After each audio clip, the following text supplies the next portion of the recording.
science nonfiction surrounding insulin and or diabetes, I've got a few suggestions for you. The first and most accessible one is Insulin: 100-Year History by Stuart Bradwell. This takes a societal look at insulin and more broadly diabetes treatment and the history of diabetes treatment over time, some of the problems with the history of diabetes treatment over time to the current day when insulin is inaccessible to a lot of people who need it, and there is this emphasis for these newer and better designer insulins. At the same time, people can't be even accessing, or even if they can access it, they can't afford the basic versions of insulin. And so that is a really great societal look at insulin, but it also goes into the science behind things. What goes into the science behind insulin even more, and not just the science behind insulin, but all of the kind of surrounding scientific environment as insulin was discovered and it was transformed into a pharmaceutical treatment that can then get abused by pharma to make money and things, is Insulin: The Crooked Timber, A History from Thick Brown Muck to Wall Street Gold by Kersten T. It goes into all of those aspects and it takes this really broad look and it goes really, really deep. So it's really for the science nerds like me. Just to warn you. But that's not to scare you off. Some of the things that it goes into are the sequencing of insulin and the structure of insulin, and then how all of that kind of helped lead to modifications in the versions of insulin that are made. So basically, the sequencing of insulin was carried out by Fred Sanger, and so you might think Sanger sequencing, DNA sequencing. His first Nobel was actually for protein sequencing, and so Fred Sanger, double Nobel laureate by George G. Brownlee, goes into that, and we'll talk more about all these in a minute. Dorothy Hodgkin actually solved the structure of insulin. So what does it look like in 3D? Not just what does it sequence. I mean, not just, sorry, I didn't mean to insult you, Fred Sanger. You did a lot of great work. But Dorothy Hodgkin solved the structure of insulin and combined all of this information really helped lead to the development of insulin as a pharmaceutical product. And as a pharmaceutical product, typically these days, it's made kind of like in a lab. And so using recombinant technology, and so Insulin: The Crooked Timber really goes into the development of the molecular biology revolution, the biotech industry starting, all of these various things, and so it touches on aspects of the Fred Sanger and the Dorothy Hodgkin, and then those individual books go more into those people and the work that they were doing. So let's talk more about each of these books in a little more detail. If you're looking for a book about insulin, you might get much more than you bargained for in Insulin: The Crooked Timber, A History from Thick Brown Muck to Wall Street Gold. Yes, it is about insulin, but it turns out there's a lot of science history that is kind of revolving around insulin, or that insulin is kind of relying on scientific findings and these things that are happening around it. And so there are times in the book where you kind of forget that you're actually reading a book about insulin. Instead, it's more like a science history book where you're learning about things like the discovery of the nature of proteins and the sequencing of proteins and the solving of structures of proteins, and then the modification of the structure of proteins and the birth of biotech. So all of this stuff is kind of tied up around insulin. And this book really goes into all of those stories. So it takes a lot of different detours. And it is not for the faint of heart, but if you are a science buff, it's a really great read. It's told in 3 parts. The first part is the discovery of insulin. You might have heard of Banting and Best, and even maybe their feud with Macleod and Collip. But it turns out it's even way more complicated than that, and there were others before them. Not gonna lie, this part of the book, I just found myself kind of getting a little bored and a little frustrated and being just like, okay, we get it. These guys all want credit and they're not getting credit, and then they're fighting with one another, and there's all this stuff. Tell me about insulin. And so finally, though, we get to the next part, and then it's the discovery of the nature of insulin. And then again, you kind of forget that you're actually talking about insulin, because instead what you go into is a talk about scientists kind of trying to figure out the nature of proteins too. And it talks about how Fred Sanger figured out the sequence of insulin. And so that's why I have the Sanger book, and I'll recommend in a minute.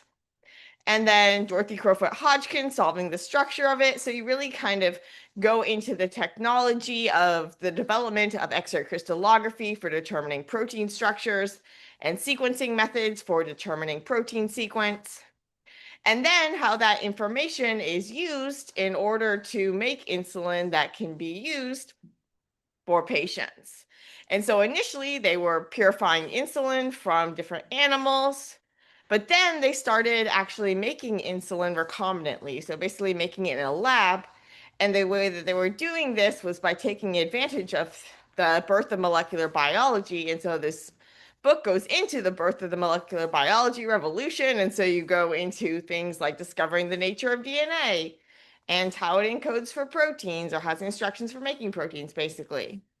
And then how scientists discover that you can kind of put together pieces of DNA in order to get cells to make proteins for you. That birth of kind of this recombinant technology and the biotech industry and some of the controversies around that. And then it gets into controversies around how scientists would make different versions of insulin that were slightly better in various ways and then charge a bunch of money. And so then you get into pharma problems and things like that. And so this book, though, focuses mostly on the science, but it does take a kind of more rounded look, especially at the end, and talk about some of the problems with the deployment of these new insulins and whether they're really better than the old insulins and how that leads to problems with accessibility.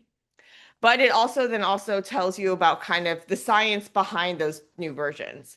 And so I think that it's really great for people who want to know about science, and there are some really cool science things surrounding designer insulins that taking advantage of the structure can make it so that they release slower or release faster. But then there's also those pharmaceutical shenanigans where companies are taking advantage of slight modifications that if patients can't afford the treatments, then it doesn't really matter that the drugs are a little better. And so there's kind of wider societal problems that need to be addressed. And this book doesn't take them on that much, but it does mention them. A book that really takes them on more directly is Insulin: 100-Year History by Stuart Bradwell, published in 2023. This book is a lot more accessible than the Hall's book, rather than focusing on the scientific discovery of insulin. So it does go into that, but it really takes a patient's perspective. It takes a societal perspective. And it talks not just about insulin, but kind of the treatment of diabetes over time, developments in the treatment of diabetes over time. It takes a critical look at those designer insulins, at those things like that. And it goes into some of the problems with some of the deployment of designer insulin and focus on designer insulin and why this is problematic when there are people who can't afford even the basic insulin, and how even the basic insulin is then harder to get when there are the designer insulins. And it talks about how people are dying because they can't get insulin and they're trying to ration their insulin. And so, again, this is a kind of a wider society view. It takes on kind of a paternalistic treatment of diabetics, takes the patient's perspective. And so, this is a really, really good book if you want that other side of the story, kind of. But again, like the Insulin: A Crooked Timber, this one does go that critical angle, but it focuses mostly on the science. And it's going to be a lot easier to read this book if you have some science background in biochemistry, molecular biology, all of that, because it really does go into all of those. Some of the things that it goes into are the sequencing of insulin. So Fred Sanger, when you think of Sanger sequencing, you probably think of DNA sequencing if you think of anything. But his first sequencing, what he actually won his first Nobel Prize for, was the sequencing of proteins. And the first protein he sequenced was insulin. And so insulin was the first protein to be sequenced, and he developed the techniques to do it. And this book, Fred Sanger, Double Nobel Laureate by George G. Brownlee, 2014, it takes a really comprehensive look at his whole life. And it was written by one of his trainees. And so it gives you kind of like this inside look. It has an interview with Fred Sanger, and extensive interview with him, lots of great pictures and figures. that take you through the science, reminiscences from people who worked with him. It was one of those stories where it's like he seemed like just like a really, really nice person, like a good person. And so it's always good when you're reading a story like that, where it's like you really are rooting for this guy. He's not like Banting and quarreling with her credit and stuff. He just seemed like a really great guy. Like obviously I didn't know him, but it was a really great read. And it was, again, this one's kind of one of those more geeky ones, as you can probably see from it having these scientific figures. Another really more geeky one is going to be Dorothy Crowfoot Hodgkin, Patterns, Proteins, and Peace, A Life in Science. And so this is by Georgina Ferry. There's an updated version in 2020, and it was originally published in 2014. Dorothy Crowfoot Hodgkin is probably my favorite scientist of all time, and so she really pioneered the use of X-ray crystallography for determining the structure of biological molecules, especially insulin. And so basically she won the Nobel Prize for determining the structure of vitamin B12 and the technological developments that she had to do in order to do that. But what she really, really wanted to get the structure of from the beginning was insulin. And so in the Insulin and Crooked Timber, it actually goes into some of this as well.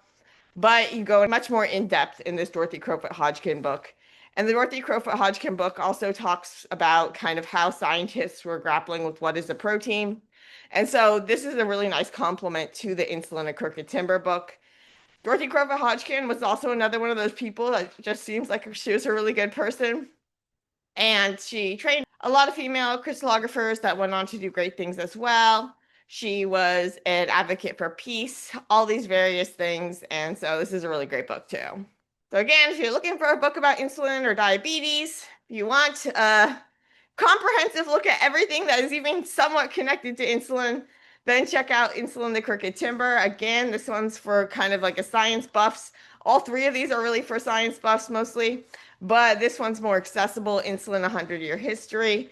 It says Insulin 100-Year History, but it really talks about kind of diabetes in general more and taking a more societal view at some of the developments in the treatment of diabetes over time and where things stand today and what needs to change.